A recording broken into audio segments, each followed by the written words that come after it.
আজকে আসলেই মনে হচ্ছে ইউটিউবার হওয়া আমার দ্বারা হবে না। তারপরেও আপনাদের সাথে আমার দৈনিক জীবনের কিছু মুহূর্ত শেয়ার করছি।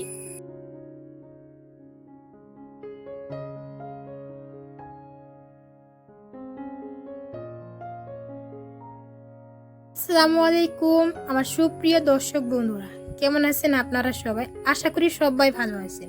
আলহামদুলিল্লাহ, আপনাদের অশেষ দোয়া ভালোবাসা আমরা সবাই ভালো আছি, সুস্থ আছি।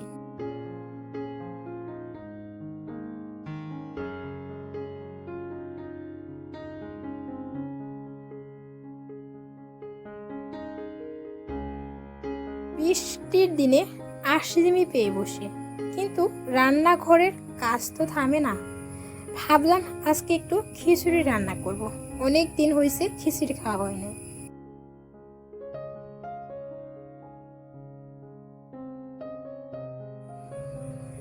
অনেক সময় মনে হয় আমার দ্বারা ইউটিউব হবে না। কেন জানেন? ওই আমার এই সাধারণ লাইফস্টাইল দেখতে কারো ভালো লাগবে না, আর আমার ভিডিওতে সেরকমভাবে ভিউজও হবে না। তাই অনেক সময় ভিডিও করতে আর ইচ্ছে করে না।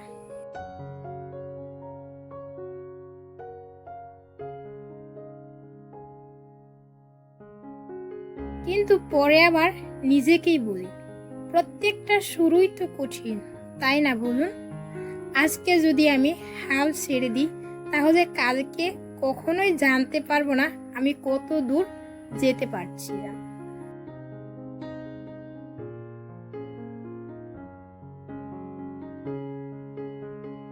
আমি জানি না এই জায়গাতে আমি নিজেকে কতদিন ধরে রাখতে পারবো।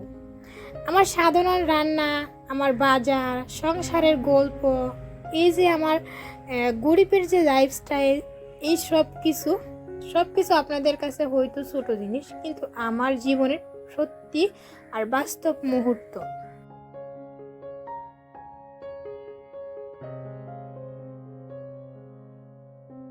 তাই আমার কাছে মনে হচ্ছে ইউটিউব আমার দ্বারা করা সম্ভব না। কিন্তু কে জানে, আগামীকাল হয়তো এই কথাটাই আমাকে বদলে দেবে যে হ্যাঁ, আমার দ্বারাও কিন্তু সম্ভব। চাইলেই কিন্তু আমরা সব কিছু করতে পারি।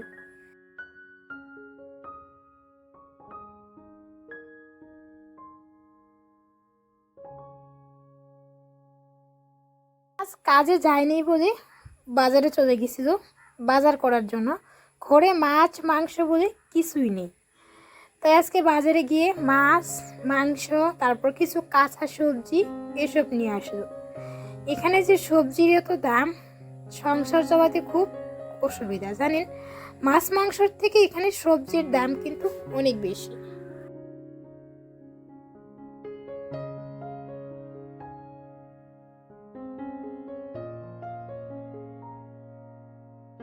যতই কাজ করি না কেন, মনে হয় ইউটিউব করা আমার দ্বারা হবে না। তবুও আপনাদের সাথে শেয়ার করতে ভালো লাগে।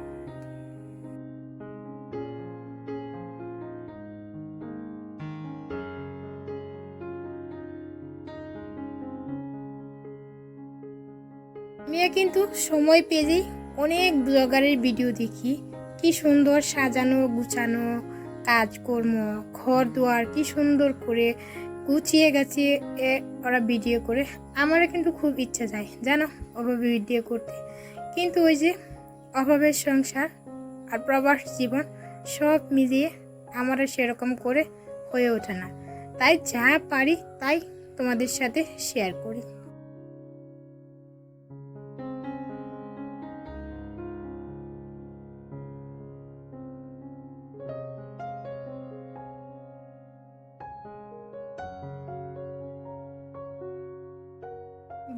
অনেক সময় বাজার করার সময় পায় না বলে তো মাছ মাংস এক সপ্তাহ খেতে মোটামুটি যা লাগবে সব কিছু একসাথে নিয়ে এসেছে।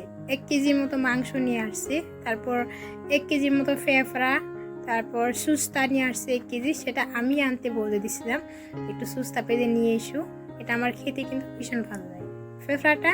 আপনাদের দুলাভাই খেতে ভালোবাসে, আর মাংসটা তো আমরা সবাই মিলে খাবো। তো যেহেতু খিচুড়ি রান্না করব, সেই জন্য কিন্তু আমি মাংসটা নিয়ে আসতে বলেছিলাম। তবে মাছ কিন্তু আমার ভালো লাগে না, কারণ এখানকার চাঁদানি মাছ খেতে আমি একদমই পছন্দ করি না। আর মেয়ে আর ওর বাবাই বেশিরভাগ খায়, আমি মাছ খেতে একদম ভালোবাসি না। তবে কিন্তু সবজিটা কিন্তু আমার ভীষণ পছন্দ হয়েছে। এরকম সবজি কিন্তু এখানে খুব কম পাওয়া যায়।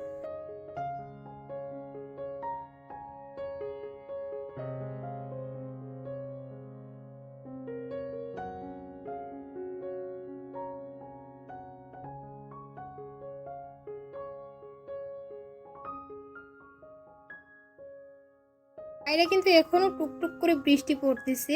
আর আমি এইসব মাছগুলো ধুয়ে নিয়ে আসলাম, কেটে ধুয়ে তারপর পরিষ্কার করে নিয়ে প্লাস্টিকের মধ্যে ভরে, যেতটুকু মাংস অল্প একটু মাংস বাইরে রেখে দিলাম, যেহেতু খিচুড়ি রান্না করব। আর বাকিগুলো আমি প্লাস্টিকের মধ্যে ভরে তারপর ফ্রিজে রেখে দিব। আর এই যে তেলের প্যাকেটটা দেখতে পাচ্ছেন, তো এটার মধ্যে আমি মাংস রেখে দেবো। এর মধ্যে মাংস রাখলে কি হয়, ছোটো ছোটো যেহেতু একবার রান্না করতে যেতটুকু লাগে এর মধ্যে ধরে আর হচ্ছে একবারে রান্না করা যায়। আর সবথেকে বড় কথা হয়েছে, যেহেতু তেলের প্যাকেট এর মধ্যে লেগে থাকে না, খুব সহজেই কিন্তু বের করতে সুবিধা হয়।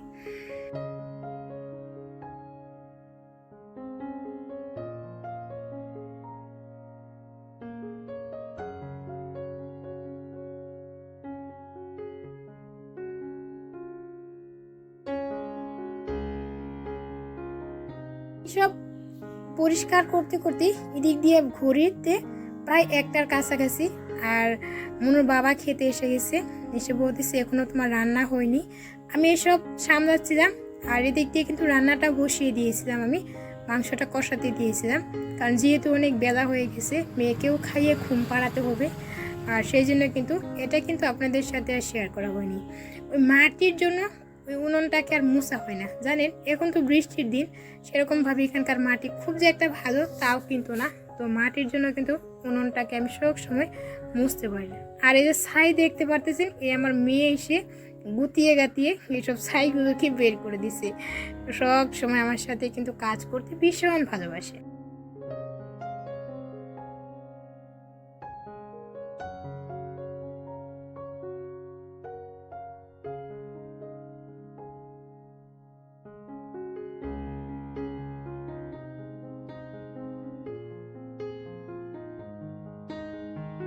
খিচুড়ি মানে বৃষ্টির দিনের বিশেষ একটা খাবার। বাইরে বৃষ্টি দেখলে আমাদের মনে কেমন জানি মনে হয় আজ একটু খিচুড়ি খেতে ভালো হতো। চালের সাথে ডাল মিশিয়ে খিচুড়ি রান্না করেছি মাংস দিয়ে, আর সাথে কিছু একটা থাকলে কিন্তু বেশ জমে যেত। বেগুন ভাজা বা মাছের ভাজা একটু যদি হতো, কিন্তু খেতে আরও একটু কেমন জানি ভালো হতো। কিন্তু এই মুহূর্তে আমার কাছে সময়, যেহেতু বেগুন আছে কিন্তু সময় নেই, তাই আর করলাম না। তো খালি খিচুড়িটাই রান্না করে নিলাম। তো সেটা দিয়ে এখন আপাতত দুপুরের খাবারটাকে কমপ্লিট করে নেব। আর এই যে এখানে চালগুলো ধুয়ে আগের থেকে ভিজিয়ে রেখে দিয়েছিলাম। তো এদিকে কিন্তু মাংসটাও খুব সুন্দর করে কষানো হয়ে গেছে। এর মধ্যে চালগুলো দিয়ে খুব তাড়াতাড়ি খিচুড়ি রান্না করব, খেয়ে আবার মনুর বাবা কিন্তু কাজে চলে যাবে।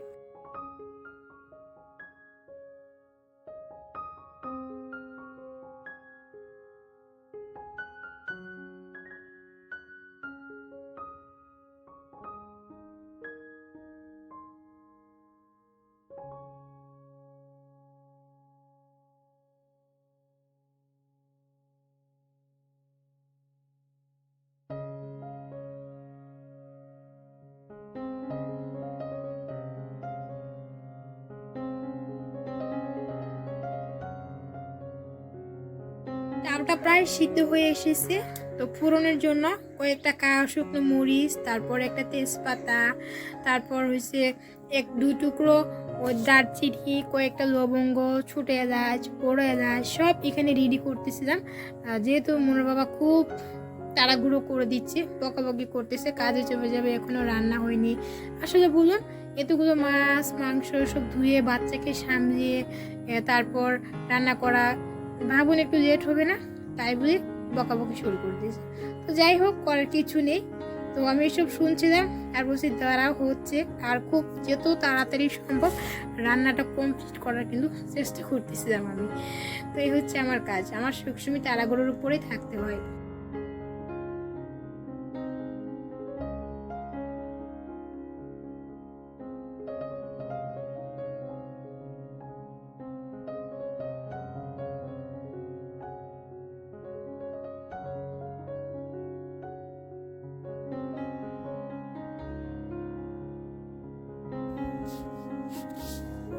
চাল আর ডাল একসাথে যেহেতু অনেকটা সময় আমি ভিজিয়ে রেখে দিয়েছিলাম, আর মাংসটার সাথে খুব ভালো করে কিন্তু আমি কষিয়েও নিয়েছি, তো সেই জন্য সিদ্ধ হতে খুব বেশি একটা সময় লাগবে না, 10 থেকে 15 মিনিটের মধ্যেই কিন্তু সিদ্ধ হয়ে যাবে।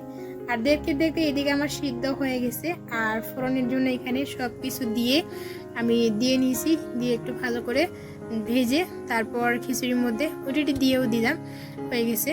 এখন আর তোর সইছে না, না খেয়ে চলে যাবে এরকম একটা ভাব, তো করার কিছু নেই, যেহেতু তাড়াতাড়ি যা হবার হয়ে গেছে, তো এভাবে একটু চালিয়ে দিই, আর কিছু করতে পারবো না।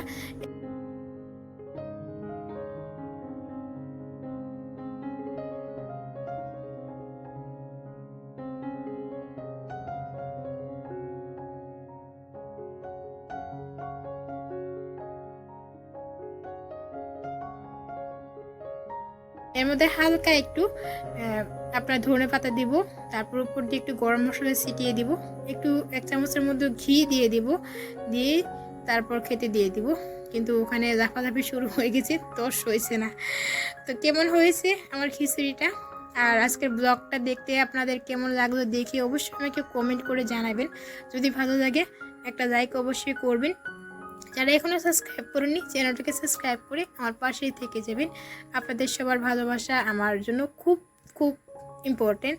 তো যাই হোক, এভাবেই আমার পাশে থাকবেন, আমার সাথে থাকবেন। আজকের মতো এখানেই শেষ করে দিব। খোদা হাফেজ। আগামীতে আবার দেখা হচ্ছে নতুন একটা ভিডিওর সাথে। ওই যে বললাম না, খুব তাড়াগুড়ো, তস রয়েছে না, তো এখন নিয়ে ফেনের নিচে দিব, তারপর খেয়ে কাজে চলে যাবে। তো মেয়েকেও ঘুম পাড়াবো। তো আজকের মতো এখানেই শেষ, দেখা হচ্ছে আবার পরবর্তী কোনো একটা নতুন ভিডিওতে। ততক্ষণে সবার সুস্থতা কামনা করে সবাই পরিবারের সাথে ভালো থাকুন, সুস্থ থাকুন, আনন্দে থাকুন, আর আমাদের জন্য সবাই দোয়া করবেন, আমাদের এভাবেই আমাদের পাশে থাকবেন। আজকের মতো এখানে শেষ করে দিচ্ছি। টাটা, বাই বাই, খুদা হাফেজ, আসসালামু আলাইকুম।